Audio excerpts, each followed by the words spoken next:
Deadly attacks have rocked Saudi Arabia, Iraq and Turkey in recent days, killing dozens and wounding hundreds more. The most recent attacks in Saudi Arabia saw suicide bombers hit 3 cities, including an attempt to blow up the Prophet's Mosque in Medina.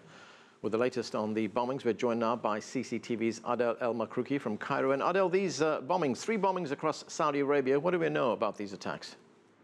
Well, we don't know who has claimed responsibility for them yet, and that was quite logical. According to many experts on Islamic insurgency in general, they doubt that anyone would claim responsibility.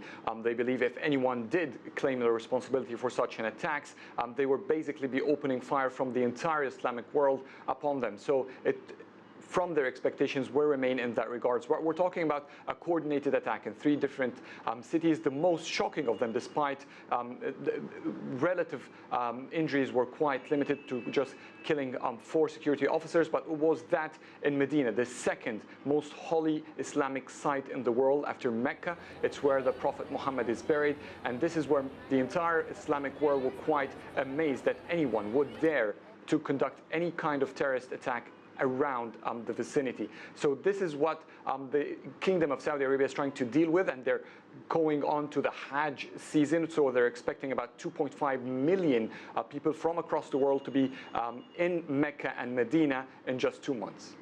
And how has the Saudi government responded at this point? What is the security situation like over there? Well, they have immediately increased the security checkpoints around the 2 holy mosques in Mecca and Medina. They heightened the security measures across the country. They are trying to revise how they will be dealing with the 2.5 million visitors coming in 2 months from backgrounds, from information. They're trying to change the procedure and get as much information as possible because they fear further attacks would take place. The Saudi King Salman bin Abdulaziz, just marking the first day of Eid al-Fitr, the Islamic feast, he said that they will hit with a hand of iron, I'm quoting him here, all those who were behind such an attacks. They tend to believe that the Islamic State is behind these attacks, despite that it did not claim responsibility for it, but the Islamic State has before conducted similar attacks in Gulf countries or generally in Arab countries allies to the United States. Thanks, Adel. That's CCTV's Adel El-Makrouki reporting from Cairo. Joining us now, Ali Al-Ahmed is a Saudi scholar and founder and director of the Institute for Gulf Affairs. From Toronto, Raheel Raza is a Canadian journalist and author of Their Jihad, Not My Jihad, a Muslim Canadian woman speaks out. Thanks to both of you for joining us. Ali, let me start with you. We've seen several attacks in Saudi Arabia in the past few weeks. We haven't seen these kind of attacks in Saudi Arabia for a very long time. What do you think is motivating the attacks right now? Well, I think there is, regional and geopolitical needs for them. Let us think for a minute outside the box. In the West, they think of the Saudi government as a very wholesome government that is not able and capable of supporting terrorism or of even launching its own terrorist attacks to achieve political goal. The conclusion here among, the true Saudi scholars like Madawi Rashid and others, that this is an act by the Saudi government to achieve certain political goal.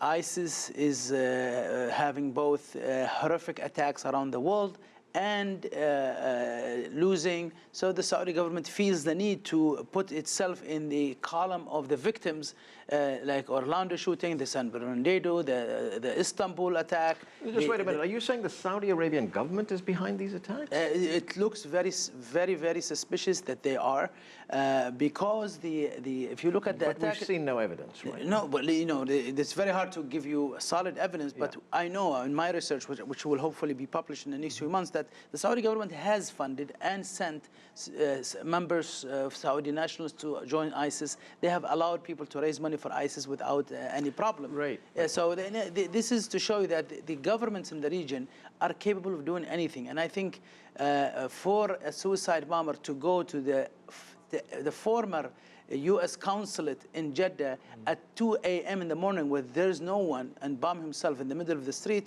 that's very suspicious. The same thing with the attack in Qatif. He went to the inside of the city where outside people don't know that mosque existed and blow themselves outside the mosque.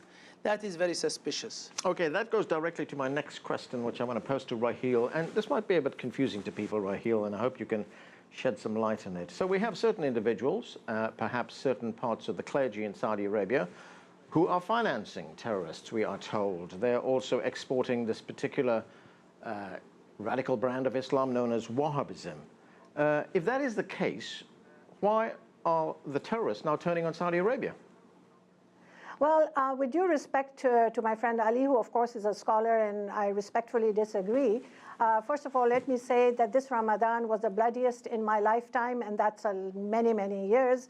And it's sad because you're not supposed to really kill anyone in the holy month of Ramadan. Now, the attacks in Saudi Arabia, in my perspective as a grassroots activist, is just a way of the extremists and terrorists flexing their muscle to say that we don't respect, or we don't respect any sacred spaces. I mean, these are the two holiest sites in Mecca, in Saudi Arabia, Mecca and Medina.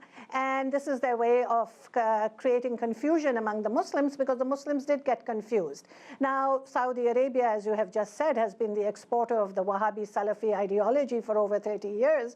In some ways, this can mean that this is the Frankenstein monster that they created that has come back now to bite them. However, I believe that this is part of a larger program by ISIS and their ilk, not just ISIS, but this rise in a global jihadist insurgency, to just flex their muscle and say that nothing is sacred to us. We will attack and enforce our idea of a global caliphate wherever we want. And they do this in the West because they are at war with the West. They do it in the Muslim world because now we have Muslims who are saying, oh, you know, that it can't be Muslims who will ever attack the two holiest sites in Saudi Arabia. However, if we go back to Islamic history, this is not the first time that Mecca and Medina have been attacked. Okay, but I mean, it goes back to 683. Right, but if we look at the attacks in Saudi Arabia, Raheel, isn't this a case of biting the hand that feeds? Well, it's a way of flexing the muscle. Yes, it is fighting the hand that feels, but you can't forget that there is a turf war going on between Saudi Arabia and Iran. I mean, this is not a Shia-Sunni clash, but this has been going on for a long time. And there are so many complicated geopolitical issues here. Somebody's friend is my enemy, and my enemy is your best friend. So the Jeddah bomber was a Pakistani. So the point is that this is a way of the terrorists in flexing their muscle and showing that we are strong. Okay, Ali, and we will attack wherever we can. The last time we saw these kind of attacks, of course, was in 2003. These were Al-Qaeda-inspired attacks in Saudi Arabia. Are we seeing a battle here for legitimacy between Al-Qaeda and Islamic State, or has Al-Qaeda been effectively neutralized in Saudi Arabia, and this is IS operating on its own? Yeah, Al-Qaeda, I think, has been basically decimated. And you know, one thing that we need to realize, and I think a lot of the West, because they're not from the region, they don't understand the intricity of these things, that in order to have an organization like ISIS or Al-Qaeda or Hezbollah or Hamas, an armed group, even with that has a large popular support, you need a state sponsorship. If you don't have state sponsorship, these organizations will not be able to do that. You know, because you need money to travel, you need money to buy weapons, to get people recruited. ISIS is state supported. When we have evidence that the Saudi government, among other governments, are supporting ISIS and have started. ISIS now is less dependent, obviously, but you always need that appearance that you are not supporting ISIS and using ISIS to your own advantage, working with ISIS.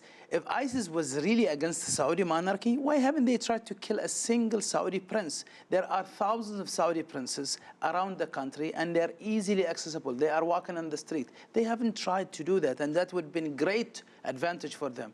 This is that shows that there is evidence, growing evidence, that the Saudi government is behind it. And I tell you this because I have names of people who were in Saudi prisons, and now they are in ISIS as suicide bombers.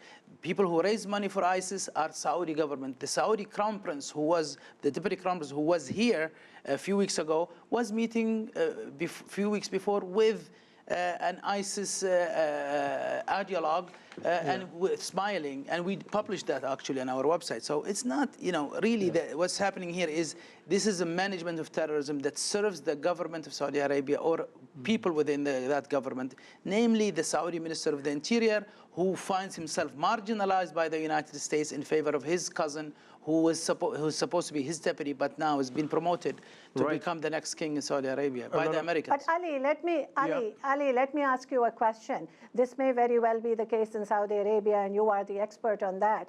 But then what about Dhaka? What about Istanbul? I mean, these are also attacks by the same people. We have to connect the dots. Yes, I think that what we are not talking about here is the ideology. That goes to prove my point. We need to...